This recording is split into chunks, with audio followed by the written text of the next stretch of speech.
He changed our anniversary dinner reservation to a table for two, for him and his colleague.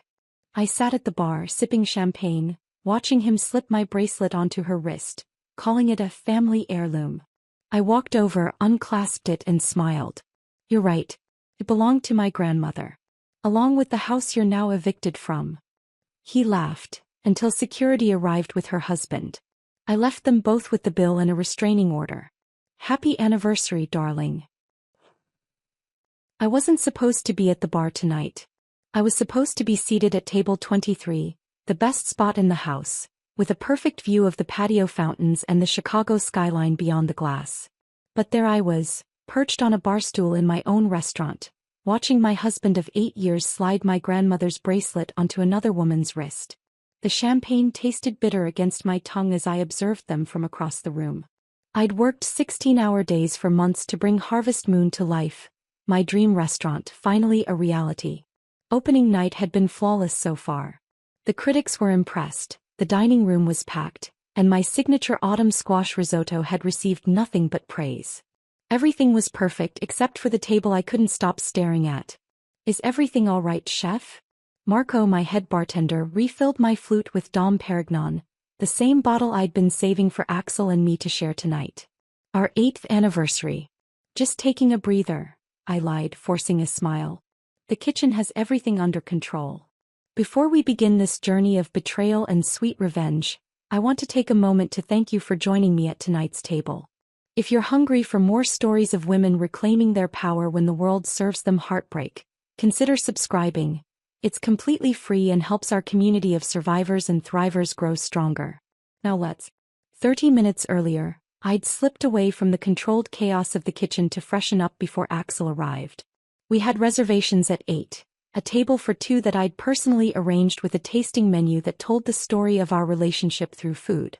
8 courses for 8 years. I'd even asked the pastry chef to recreate our wedding cake for dessert. My phone had dinged with a text message as I was reapplying my lipstick. "Need to change reservation to accommodate colleague. Table for two, but I'll be bringing Hazel from the campaign office. You understand? Happy anniversary, will make it up to you." I'd stared at that message for a full minute, my heart sinking as I reread those clinical words. "You understand." Did I? This wasn't the first time Axel had prioritized his budding political career over our marriage, but bringing another woman to our anniversary dinner? That was new. I'd called the maitre d' immediately. "There's been a change to my husband's reservation," I said calmly. "Please keep his table for two but add a glass of our best champagne at the bar. That'll be for me." Now I watched as Axel laughed at something Hazel said, his hand lingering on her forearm. She was everything I wasn't, polished in that campaign-ready way, with honey blonde hair that fell in perfect waves past her shoulders. Her red dress hugged curves that my chef's coat had hidden for years. I tugged self-consciously at my black dress, the one I'd bought especially for tonight, now feeling like an afterthought in my own restaurant. 8 anniversaries. The first, we'd gone camping in Michigan, making love under the stars after a dinner of hot dogs and beans. The 5th, Paris, where Axel had surprised me with cooking classes at Le Cordon Bleu, the push I'd needed to finally pursue my culinary dreams. Last year he'd forgotten entirely, coming home at midnight with a hastily purchased gas station rose and mumbles about campaign meetings running late. I fingered the stem of my champagne flute, remembering how we used to be. Before the campaign. Before his ambitions for state senate consumed everything. Before I became a box to check on his path to political success. Supportive wife, check. Small business owner, check. All-American backstory, check. The sommelier approached their table with the wine I'd selected for us, a 2012 Barolo that we'd first tasted on our honeymoon in Italy. Axel was making a show of it, explaining the wine to Hazel as if he were the expert. I watched her lean forward, captivated by whatever story he was telling. Then the light caught something on her wrist and my entire body went cold. The bracelet. My grandmother's tennis bracelet. Delicate diamonds set in white gold, with a distinctive Art Deco clasp that couldn't be mistaken for anything else. I'd worn it on our wedding day as my something old. It had been in my family for 3 generations. I remembered the day I'd shown it to Axel, telling him about my grandmother pawning it during hard times to keep our family afloat, only to buy it back years later with her saved tips as a waitress. How she'd given it to me on her deathbed, making me promise to only share it with someone worthy of our family's resilience. Axel was gesturing animatedly now, clearly deep into some campaign anecdote. I caught fragments, family heirloom, and passed down for generations. He was telling my family story, claiming my history as part of his narrative. And Hazel was looking at that bracelet with awe, running her fingers over the diamonds that should have been on my wrist tonight. My shock crystallized into something harder, colder. This wasn't just a forgotten anniversary or a career prioritized over marriage. This was theft of my heirloom, my history, my dignity. Marco, I said quietly, never taking my eyes off their table, could you please call Harrison from security? Tell him I need assistance with a situation in about 10 minutes. Of course, chef. Is everything okay? It will be, I replied, setting down my champagne. It absolutely will be. As I slid off the stool, smoothing down my dress, I noticed another man seated at the far end of the bar. He kept glancing toward Axel's table, his expression darkening with each look. He was nursing what appeared to be his third whiskey, wedding ring glinting under the ambient lighting. Something about his discomfort resonated with mine. My mind raced as I approached the hostess stand, checking the reservation system. There it was, Hazel Montgomery.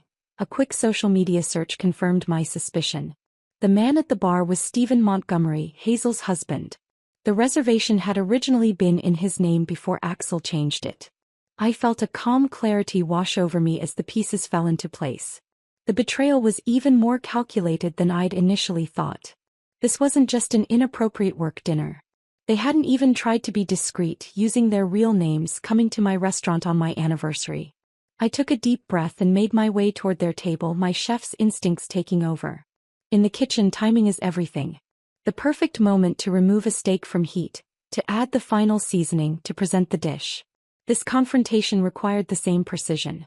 As I approached, Axel still hadn't noticed me. He was too engrossed in whatever lie he was spinning, one hand now covering Hazel's, the diamonds of my grandmother's bracelet catching the light between their intertwined fingers. 3 steps away and I finally caught his eye. For just a second, I saw panic flash across his face before he composed himself, plastering on that campaign-ready smile I'd grown to despise. Melody. There you are, he exclaimed too loudly. I was just telling Hazel about your restaurant. Join us. In that moment, looking at my husband pretending nothing was wrong while another woman wore my family's legacy on her wrist, something inside me hardened into diamond-like resolve. 8 years of compromises, of stepping back so he could step forward, of swallowing disappointment, it all ended tonight. I smiled, feeling more powerful with each step toward their table. Oh, I wouldn't miss this for the world, darling. Happy anniversary to us, indeed. Time seemed to slow as I approached their table, each step bringing me closer to a confrontation I never imagined having on what should have been one of the happiest nights of my life. My focus narrowed to the glittering diamonds encircling Hazel's wrist. Diamonds that held stories she couldn't possibly understand. The bracelet had first belonged to my great-grandmother Josephine, a wedding gift from her husband before he left for World War II. When he never returned, that bracelet became her lifeline. She sold 1 diamond at a time to feed her children during those desperate years, replacing each stone as she built a small dressmaking business from her kitchen table. By the time she passed it to my grandmother Eleanor, every diamond had been earned twice over. Mom always said that bracelet carried our family's tenacity in each stone. Diamond hard, diamond bright, she would whisper, running her fingers over the clasp. That's how Thompson women survive. I remembered sitting at my grandmother's vanity as a child, watching her fasten that bracelet before heading to her night shift. Eleanor had worked as a waitress at Callahan's Diner for 37 years. First to put my mother through college, then to help my parents when Dad's construction business faltered. The bracelet would catch the light as she poured coffee, the only luxury she allowed herself. Why don't you sell it? I once asked her during a particularly lean month when I overheard my parents discussing unpaid bills. We could get a new car. Eleanor had cupped my face in her hands, her eyes fierce despite her gentle touch. Melody Jane, some things are worth more than their price tag. This bracelet isn't just diamonds, it's every sacrifice, every triumph, every moment we chose courage over comfort. Someday when you understand what really matters, it'll be yours. I understood in 2008, when the Great Recession hit and my grandmother faced foreclosure on the small craftsman house my grandfather had built with his own hands. I was in culinary school then, barely making ends meet myself. She called me one evening, her voice strained but determined.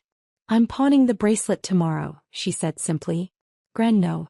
There must be another way. I can drop out, get a full-time job." "This is exactly what it's for," she interrupted. "Your education matters. This house matters. The bracelet has saved this family before and it will again." For 9 months, the bracelet sat in a pawnshop while my grandmother worked double shifts despite her arthritis, while I catered events between classes, while we both pretended not to count the days until the loan would default. I still remember the afternoon we walked into that shop together, how her hands trembled as she counted out the cash, the last payment with $23 to spare. "See," she said, clasping it back onto her wrist where it belonged. "Diamond hard, diamond bright." When she died 3 years later, I was the only one at her bedside. My parents had moved to Arizona by then and my sister was stationed overseas. Eleanor slipped the bracelet from her wrist to mine with the last of her strength. "Remember what really matters," she whispered. "And only share this with someone worthy of our legacy." I thought Axel was worthy. We met when he came to the restaurant where I was sous chef, campaigning for city council. He charmed everyone, remembering names, asking thoughtful questions about the neighborhood. When he asked for my number, I surprised myself by saying yes. Our courtship was a whirlwind. 6 months later, on a crisp autumn evening much like tonight, he proposed at the lakeshore. I said yes without hesitation, certain I'd found someone who valued family and hard work as much as I did. A week before our wedding, I showed him the bracelet for the first time, telling him its history as we sat on the porch swing of my grandmother's house. Our house now. "This is remarkable," he said, examining the antique clasp. "It must be worth a fortune." "It's priceless," I corrected him. "It's survived the depression, war, recession, everything life has thrown at the women in my family." Axel looked at me with such tenderness then. "I'll never let anything happen to it or to you." 2 days after our wedding, I found him studying the insurance appraisal. "Just being responsible," he explained. "Something this valuable needs proper protection." I believed him. I believed him about so many things. 4 years into our marriage, when Axel decided to run for state senate, our savings weren't enough for the campaign launch. We sat at our kitchen table reviewing our assets when he suggested refinancing the house. "This is my grandmother's house," I protested. "It's been paid off for years." "It's an investment in our future," he countered. "Once I'm elected, we'll pay it off again in no time." When I hesitated, his eyes fell on my wrist. "What about the bracelet?" "Just temporarily, we could get a short-term loan against it." The hurt must have shown on my face because he immediately backtracked. "I'm sorry, that was thoughtless. I know what it means to you." That night, I made the decision that seemed like trust at the time. I slipped the bracelet into his hand. "Keep it in the safe at your office," I said. "I'm afraid of something happening to it during restaurant prep, and this way it's safe but still with us." He'd kissed me deeply. "I'll guard it with my life." That was the last time I saw my grandmother's bracelet. Until tonight, gleaming on another woman's wrist, being passed off as some generous gift from my husband. As I stood before their table now, looking at Hazel's perfectly manicured fingers tracing the diamonds that represented my family's struggle and triumph, a cold clarity washed over me. The legacy of this bracelet wasn't just about maintaining a family heirloom, it was about the strength to do what needed to be done no matter how difficult. My grandmother had pawned this bracelet to save what mattered. Now it was my turn to reclaim not just the diamonds but everything they stood for. "What a beautiful piece," I said, my voice steady as I locked eyes with my husband. "Would you mind if I had a closer look?" Hazel's smile faltered as she glanced between Axel and me. "Oh, of course," she said, extending her wrist with practiced charm. "It's absolutely stunning." I gently took her hand, examining the bracelet while Axel shifted uncomfortably in his seat. The tension at the table was palpable, but I wasn't ready for the confrontation. Not yet. I needed to understand the full extent of their betrayal first. "Exquisite craftsmanship," I remarked, releasing her wrist. "Axel has excellent taste in family heirlooms." I gave him a pointed look before adding, "I should get back to the kitchen. Enjoy your meal." I walked away, feeling Axel's eyes burning into my back. Instead of returning to the kitchen, I reclaimed my spot at the bar, this time positioning myself where I could observe their table without being obvious. Marco slid a fresh glass of champagne toward me without a word. From this vantage point I could see how Axel leaned in too close when speaking to Hazel, how her hand occasionally brushed his, how they shared glances that spoke of more than professional camaraderie. Each interaction revealed layers of intimacy that had clearly developed over time. I thought back to the first sign something was wrong in our marriage. 6 months ago, Axel had started coming home smelling of unfamiliar perfume. Campaign events, he'd explained. You shake 100 hands, hug dozens of supporters. I'd nodded, ignoring the fact that the scent was always the same. Then came the late-night strategy sessions that couldn't be interrupted. The weekend retreats with his campaign team that I wasn't invited to attend. The sudden password on his phone, for security reasons. Each oddity I'd rationalized away, making excuses for the man I thought I'd married. Refill? Marco asked, interrupting my thoughts. I shook my head. I need to stay clear-headed. 3 months ago I'd found a receipt for a hotel downtown in his suit pocket while doing laundry. When confronted, Axel had an explanation ready. A donor meeting ran late and it didn't make sense to drive home. The hotel was 3 blocks from our house. Last month I'd stopped by his campaign headquarters unannounced, bringing lunch for everyone. His secretary was flustered, saying he was in a meeting that couldn't be disturbed. Through the frosted glass of his office door, I could make out 2 silhouettes standing suspiciously close. Even then I'd convinced myself it was nothing. Axel was an affectionate person. He stood close to everyone. He touched people's arms when he spoke to them. I was being paranoid, letting my insecurities get the best of me. My gaze drifted to the man at the end of the bar, Stephen Montgomery, still nursing his whiskey, still watching their table. How much did he know? Had he suspected before tonight, or was this betrayal as fresh for him as it was for me? The sommelier was clearing Axel and Hazel's appetizer plates now. They seemed to have already moved on from the awkwardness of my visit, laughing together over something private. Axel's hand disappeared beneath the table. I turned away, the ache in my chest surprising me despite everything. Chef, one of my line cooks approached, looking concerned. The Mortons are asking to speak with you about their anniversary cake. Tell them I'll be right there, I said, grateful for the distraction. As I made my rounds through the dining room, checking on guests and accepting compliments on the food, I maintained a professional smile. No one would guess that the chef owner was experiencing the most humiliating night of her life. Years in the kitchen had taught me to compartmentalize, to function through burns, cuts and kitchen disasters. This was just another kind of pain to work through. When I finished with the Mortons, I purposely took a path that led me past Axel's table. They were midway through their entrees, speaking in hushed tones. I slowed my pace just enough to catch fragments of their conversation. Once the campaign succeeds, Axel was saying. But what about her? Hazel's voice, laced with concern. She'll understand eventually. The restaurant keeps her busy. And the prenup protects most of our assets. And your house. It's in both your names, isn't it? Axel chuckled. Technically yes. But she's so sentimental about it being her grandmother's that she'll let me buy her out for far less than it's worth. My steps faltered. So this wasn't just an affair. They were planning a future together. A future that involved disposing of me like an inconvenient appliance that no longer served its purpose. I continued to the kitchen on autopilot, checking plates and directing the staff without truly seeing any of it. My mind was racing, piecing together conversations and incidents that suddenly made perfect sense. 2 weeks ago, Axel had asked me to sign documents, updating our estate planning. I'd been so busy with the restaurant opening that I'd merely skimmed them, trusting him as I always had. Had those papers been setting the stage for our separation? The bracelet wasn't just a romantic gesture to his mistress.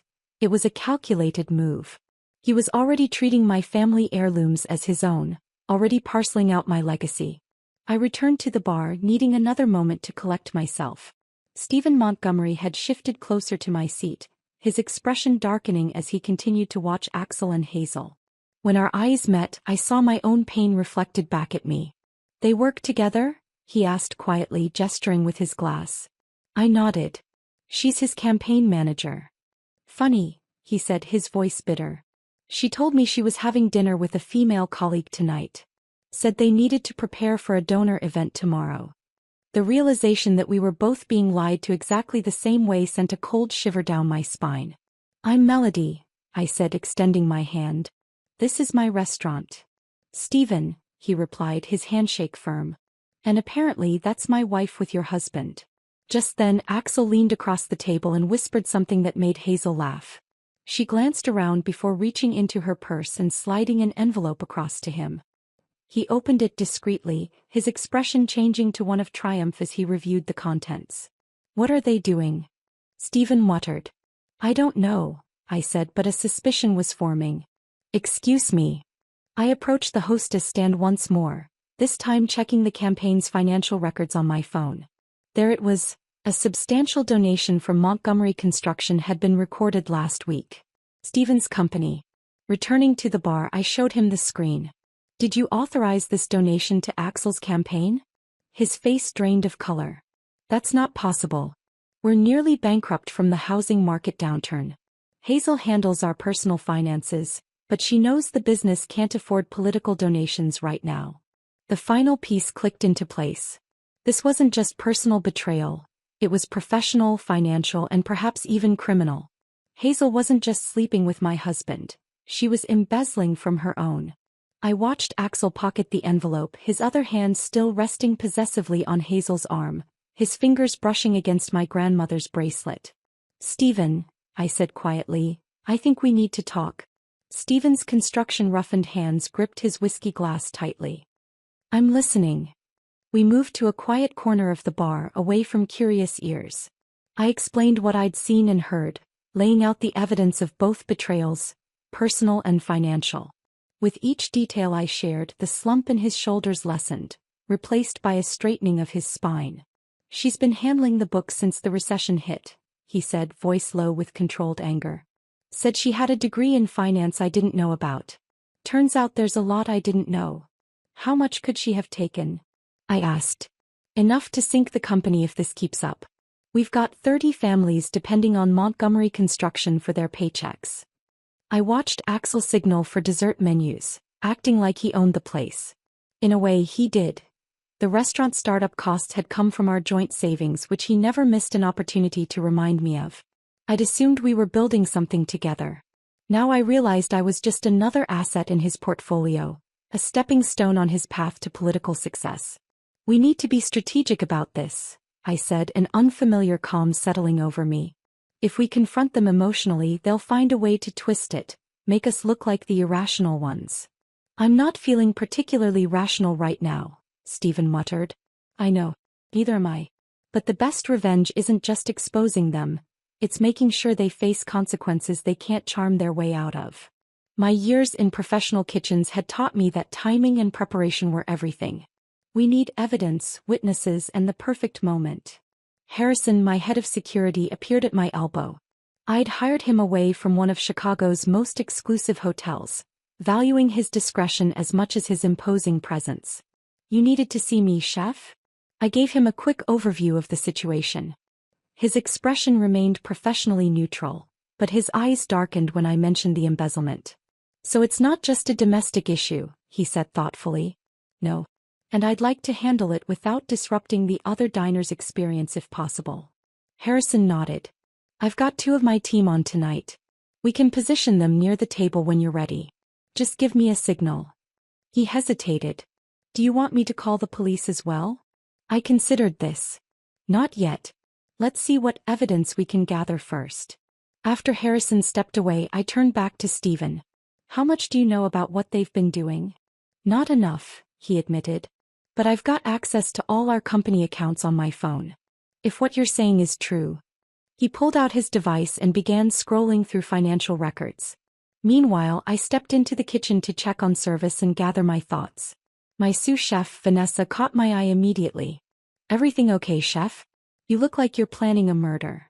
Just some unexpected drama with table 14, I said, forcing a smile. Can you handle the pass for another 20 minutes? Of course. He studied my face. Need backup? Maybe. I'll let you know. I returned to the bar to find Stephen staring at his phone, ashen-faced. 3 separate transfers to his campaign fund over the last month. $60,000 total. Money we don't have, disguised as materials purchases. My mind raced through the implications. Illegal campaign contributions. Financial fraud. The perfect leverage. I've got their entire conversation recorded, Stephen said, showing me his phone. Started recording when I realized who he was with. Illinois is a two-party consent state for recordings, but... He shrugged. But it's enough to confront them with, I finished. And combined with the financial records. Exactly. I checked the time. Axel and Hazel were lingering over dessert and champagne. His hand kept returning to her arm, fingers brushing against my grandmother's bracelet. The sight crystallized everything for me. In 20 minutes they'll ask for the check, I said. Axel always gets uncomfortable if dessert lasts longer than that. It's our best window. Before they've paid but after they've consumed everything. Stephen's eyes met mine, understanding dawning.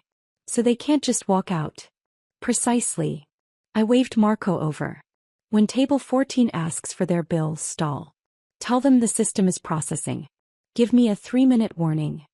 I excused myself to make a quick call to my lawyer, leaving a detailed voicemail about the prenuptial agreement and my concerns about the recent documents I'd signed. Then I texted my sister, asking her to send me digital copies of our grandmother's will and the house deed. Preparation had always been my strong suit. When I returned, Stephen had composed himself. I've contacted my company's attorney. He's pulling every financial record we have. If she's been embezzling, we'll find it all. Harrison approached again, standing respectfully at attention. My team is in position, he said quietly. Just give the word. I nodded, feeling an unexpected wave of gratitude for these people who barely knew me yet were ready to stand by my side. When Marco gives the signal, we move. The next few minutes stretched eternally as we finalized our approach. When Stephen and I discovered we lived only blocks apart, another piece of the puzzle clicked into place. They've been meeting at the Reed Street Motel, he said. Found charges on our credit card statement. Thought it was for business clients. 3 blocks from our house, I said, remembering Axel's hotel receipt. They weren't even trying to be careful. They thought we weren't paying attention, Stephen replied, a new resolve in his voice. They were wrong. Marco caught my eye and held up 3 fingers. The signal. Axel was asking for the check. I took a deep breath and smoothed down my dress. It's time. Want me to come with you? Stephen asked. Not initially. Let me start this. When I look back toward the bar, that's your cue. I caught my reflection in the mirrored backsplash behind the bar. For the first time since reading Axel's text, I felt fully present in my body. The hurt was still there, but it had transformed into something powerful. I wasn't just a betrayed wife or a woman scorned. I was the granddaughter of Eleanor Thompson, who had pawned her most precious possession to save what mattered, who had worked double shifts with arthritis-gnarled hands to reclaim her legacy. Diamond hard, diamond bright. Harrison fell into step slightly behind me as I began the walk across the restaurant floor. Each step felt deliberate, my path clear. The murmur of dinner conversation, the clink of silverware, the subtle notes of the playlist I'd personally selected, all of it formed the perfect backdrop for what was about to unfold. I wasn't just going to confront my husband. I wasn't just going to reclaim my bracelet. I was going to reclaim everything, my family home, my dignity, my future. Years of compromise and accommodation fell away with each step, replaced by a certainty I hadn't felt since before I met Axel. As I approached their table, I caught Hazel's eye first. Her smile faltered as she registered my expression and the large man following behind me. Axel was still studying the bill, oblivious to the approaching storm. Time to serve the final course. Enjoying dessert? I asked, my voice surprisingly steady as I stopped at their table. Axel's head snapped up, his politician's smile immediately sliding into place. Melody, come join us. The chocolate soufflé is exceptional. Your pastry chef deserves a raise. I remained standing, letting the silence stretch uncomfortably. Hazel fidgeted with her napkin, not meeting my eyes. I don't think I properly introduced myself earlier, I said to her. I'm Melody Thompson Reed, Axel's wife. Today is our 8th anniversary. Her eyes widened, darting to Axel, who laughed dismissively. Honey, I explained about the dinner change. Hazel and I have that donor meeting tomorrow and we needed to prep. His voice carried just the right note of reasonable explanation, the tone he used when convincing constituents he had their best interests at heart. I smiled. Interesting. Because the donation was made last week, according to the campaign finance records. I turned to Hazel. How's Stephen doing, by the way? Still at the bar, watching his wife and my husband celebrate our anniversary. The color drained from her face. Axel's expression hardened as he realized this wasn't going to be smoothed over with his usual charm. You're making a scene, he said quietly, his eyes flicking to nearby tables. We can discuss this at home. Actually, we can't. You see, I've been reviewing those documents you had me sign 2 weeks ago. The ones you claimed were routine estate planning. I leaned closer. Did you really think I wouldn't have my lawyer examine them once I had a moment to breathe? You tried to trick me into surrendering my grandmother's house. Hazel shifted in her seat. Axel, maybe we should. No, he snapped, then immediately softened his tone, aware of watching eyes. Melody is confused. Everything I've done has been to secure our future. Our future. I raised an eyebrow. Or yours and Hazel's? His jaw tightened. I could see him calculating his next move, weighing public perception against damage control. That's absurd, he finally said. Hazel is my campaign manager. This is a working dinner. I gently reached for Hazel's wrist, turning it so the bracelet caught the light. Then why is she wearing my grandmother's bracelet? The one you told me was in your office safe. A nearby diner glanced over, curiosity piqued. It's similar but not the same piece, Axel attempted, his confidence wavering slightly. Perhaps you've forgotten the inscription, I said, unclasping the bracelet from Hazel's wrist despite her startled protest. I turned it over, revealing the tiny engraved words on the clasp. Diamond hard, diamond bright. To Eleanor with love, 1941. Axel's expression shifted from confident to cornered. I felt a flicker of satisfaction watching him squirm. I thought it would be a nice gesture, he began, his voice low. Just for the evening. A nice gesture? I interrupted. To give away a family heirloom I specifically told you represented generations of my family's struggles? To let another woman wear my grandmother's legacy while you dined at the table I reserved for our anniversary? The whispers from nearby tables grew audible. I sensed Harrison positioning himself closer, his 2 security team members discreetly flanking the area. You're overreacting, Axel hissed, abandoning his public persona as panic set in. It's just jewelry. And there it was, confirmation that he'd never truly understood what the bracelet symbolized, what my family's legacy meant. He'd seen it only as an expensive trinket, a potential asset to leverage. I lifted my hand, the signal for Stephen to approach. As he made his way toward us, I held the bracelet up to the light. This, I said clearly, belonged to my grandmother Eleanor Thompson, who worked 37 years as a waitress at Callahan's Diner. Who pawned it during the recession to save our family home. The same home you've been trying to remortgage without my knowledge to fund your campaign. Axel's eyes darted between me and the approaching Stephen, realization dawning. Speaking of your campaign, I continued, I wonder what the ethics committee would think of unreported donations from Montgomery Construction? Especially since Mr. Montgomery here never authorized them. Stephen reached the table, his expression cold and controlled. Hello, Hazel. Stephen, she gasped. This isn't, you don't understand. I understand exactly what's happening, he said quietly. I've spent the last hour reviewing our company finances. Care to explain the $60,000 transferred to Reed's campaign fund? Money we don't have. The remaining color drained from Hazel's face. Axel reached for his water glass, his hand visibly shaking. This is ridiculous, he blustered.